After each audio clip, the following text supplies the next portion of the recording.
Hey, what's up, cyber friends? So here we are, another video. Today's video topic is where can I fish in Vicenza? A lot of my friends, a lot of coworkers, they usually ask me like, hey, where can I go fishing? What kind of license do I need? What kind of fish are here?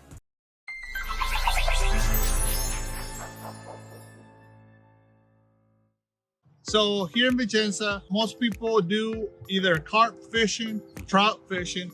There's some options for bass fishing. Now, of course, bass is more limited due to that species not being native from this area, right? Also, the weather is a little too cold for that type of species. So, but they do have carp, they do have trout. All right, so in this lake is in the Marola town, which is within Vicenza, about 50 minutes from downtown. There's also another one where you can do trout and bass. This one you can do carp and bass. You can come any day. It's open 7 days a week. I'm gonna put a map right here on the screen just so you guys can see where it's located and have a better reference point. I'm also gonna put the name of the actual lake right here. And the process is very simple. You don't have to make a reservation or anything like that. You literally walk up to the gate and you say, hey, I wanna fish. I want to do spinning. They call it spinning light tackle. They refer to it as spinning. So you just tell them, I want to do spinning. You pay €8 and they'll give you access to the lake for 4 hours. If you're doing carp, it's €25, but you're not getting access to the entire lake. They will assignate one of these little areas for you. As you can see, this one is number 9.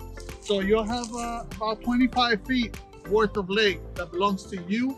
You can park your car, you can put some chairs out here, and you can spend the night even if you want to.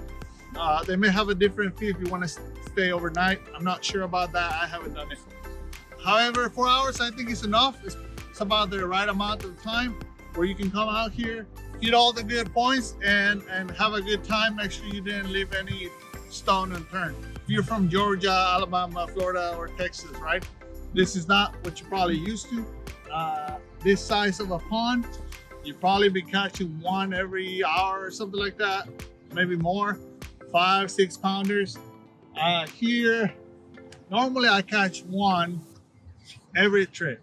And the biggest one I caught was probably about 3.5, maybe 4 pounds. So yeah, that's what's going on.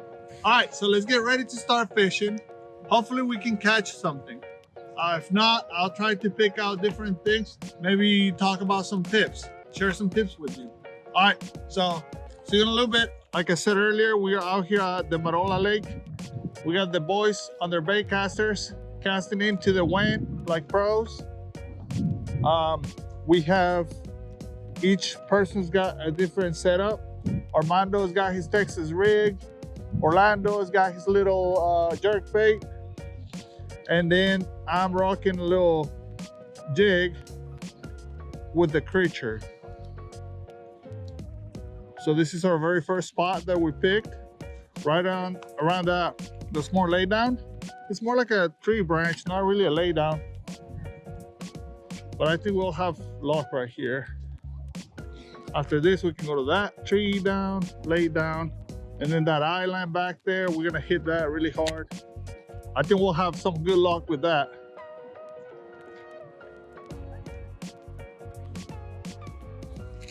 I thought I felt the bite, but it was nothing.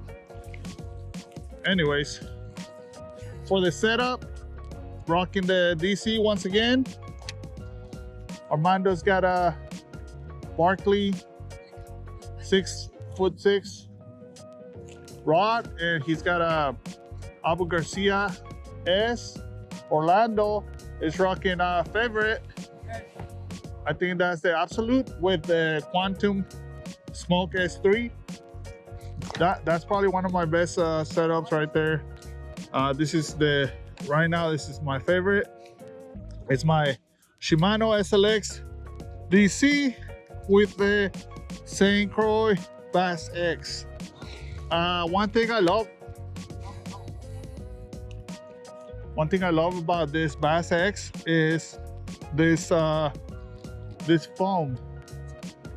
It's right here where I rest my index finger.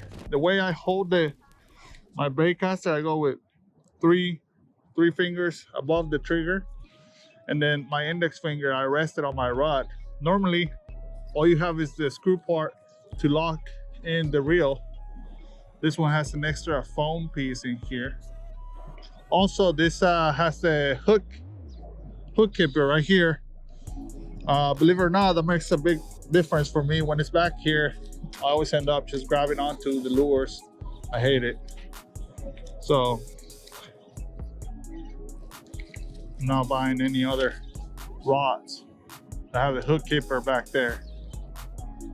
So I like to let it go all the way down, let it sink. Once I think it's touched the ground, then start working it back very slowly.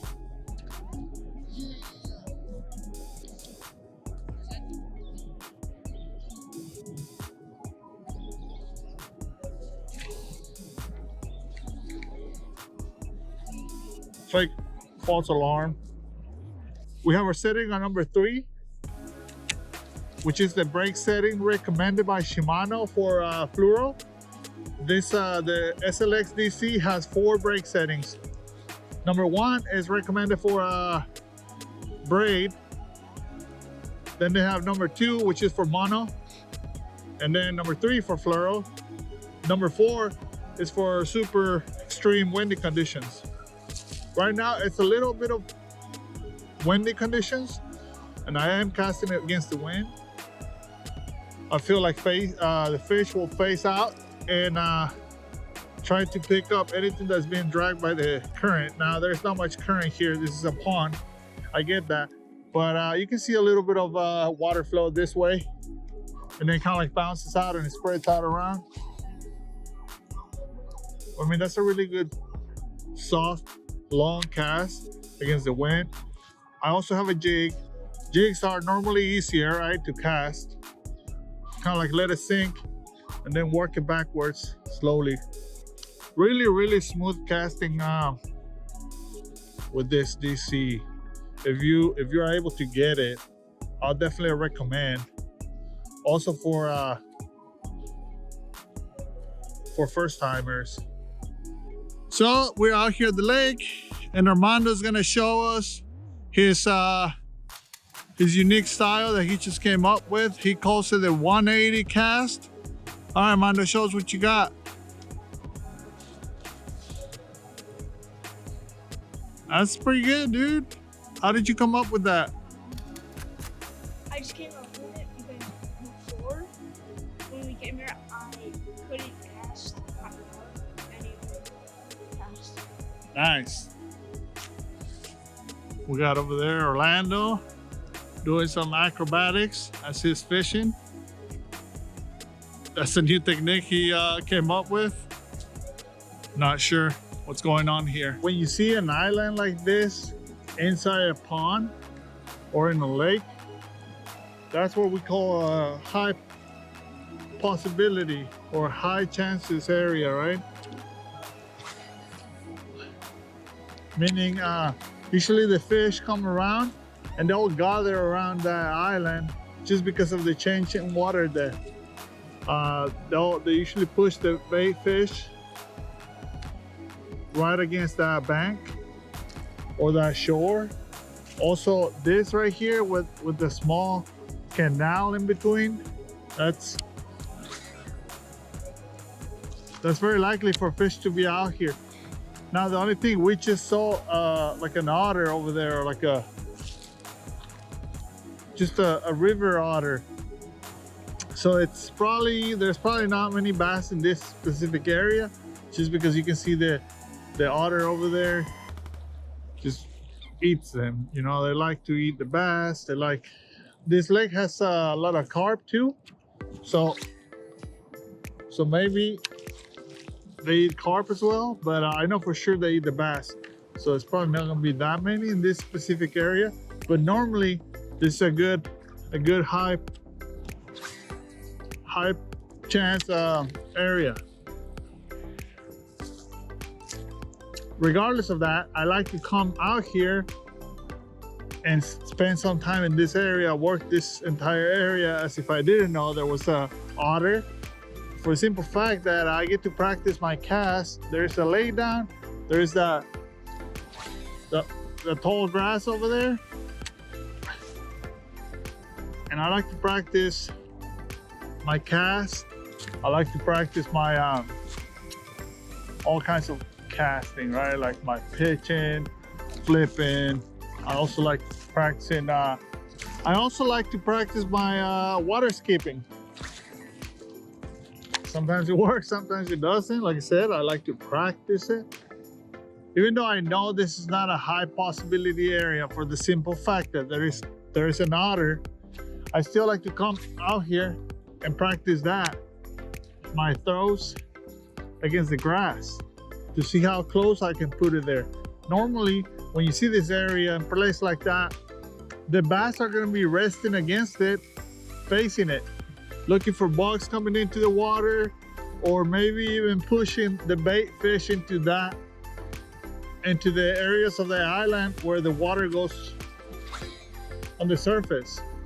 So they're ready waiting for those bait fish to come out of there, and they'll catch them. So when you cast that close and you start reeling away from it, the bass will jump right on it.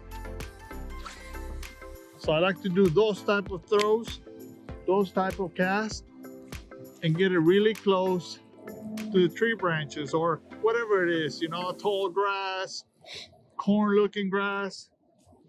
Another thing I like to practice on a slow day is my skipping technique, right?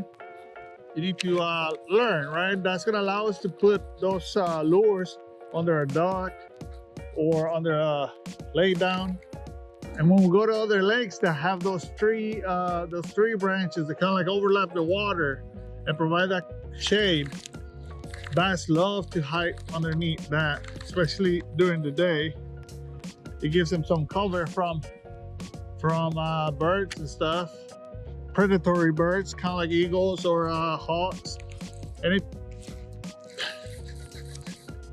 Anything that I thought I felt a bite there for a second. But yeah, so that's one of the things I like to come out here and do,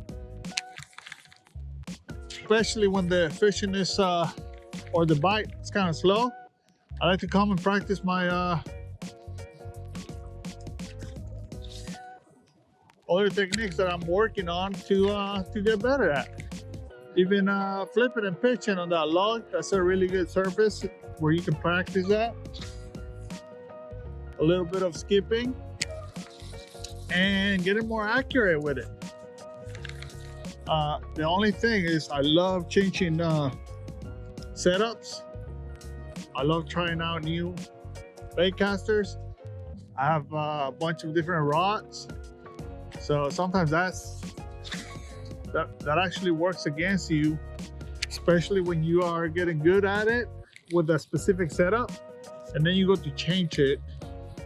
And most of my setups are 7 foot, 7.2, which is good for skipping. But so yeah, so that's a good thing, right? Most of my setups are 7 medium heavy,